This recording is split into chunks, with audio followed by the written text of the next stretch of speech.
Here's another part of our conversation with Joseph Williams of Toto. This is the second time we've chatted. I'm John Beaudin from Rocky Stream Music. Oh, with the Fahrenheit album, you just like jumped in. You co-wrote 5 songs on that album. Like they believed in you, man. And obviously you believed in yourself because it was coming out of you. How, any of those songs a little older, did any of those songs come in where you had started them and they helped you finish them? What? It was mostly that way, to be honest with you. You know, when I came into the band in Fahrenheit, the guys were in full swing, sort of getting that album started. Remember, they had just lost Fergie, and the Isolation album was the follow up to Toto 4. So even though they lost Fergie and they were hiring a new singer, they were still well underway working on that Toto 6th album. They had most of, if not all of, Lukather's single "I'll Be Over You" finished before I even came in, and Dave had a bunch of songs that he had started during the Isolation period but hadn't finished, and I came in as a kind of a closer. I helped finish, like, you know, "Could This Be Love?" And the reason they brought me in as a writer, number one, they knew I could write. I was a songwriter, but they also wanted the singer to be a part of finishing some of those songs because I was going to have to sing these parts, and so that was what it was.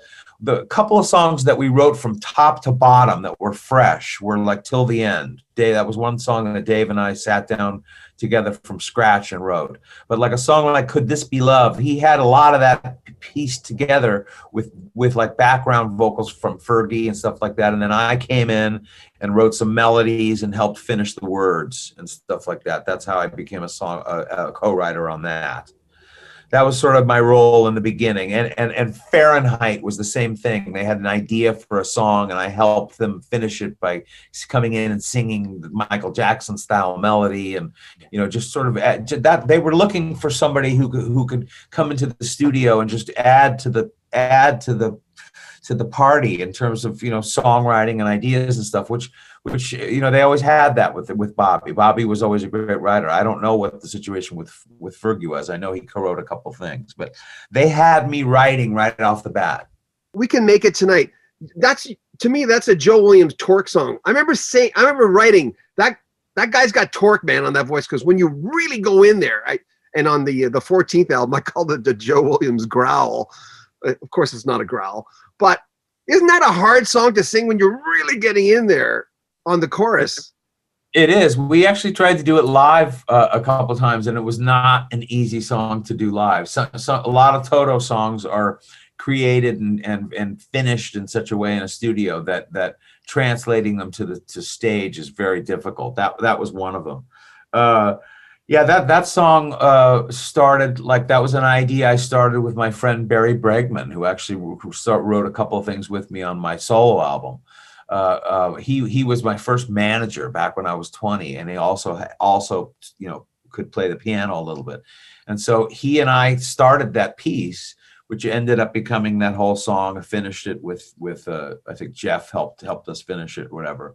And yeah, no, that was really like, you know, that was Joe's song to bring in. You know, that was like my one song to pitch to sort of be on the record or whatever. And the guys really dug it. So Leah, which you sang and Steve wrote.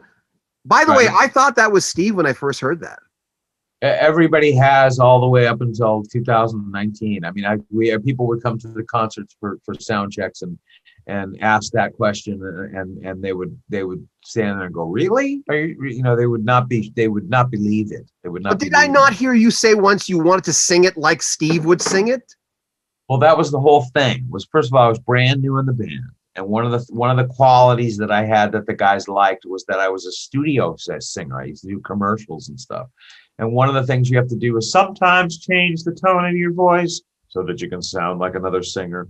So one of the things that Steve wanted to try and do was have me come in and sing his song in the studio with his direction, under his direction, singing it in the exact tone, breath, quality that he would if he were singing it. So I was literally doing Steve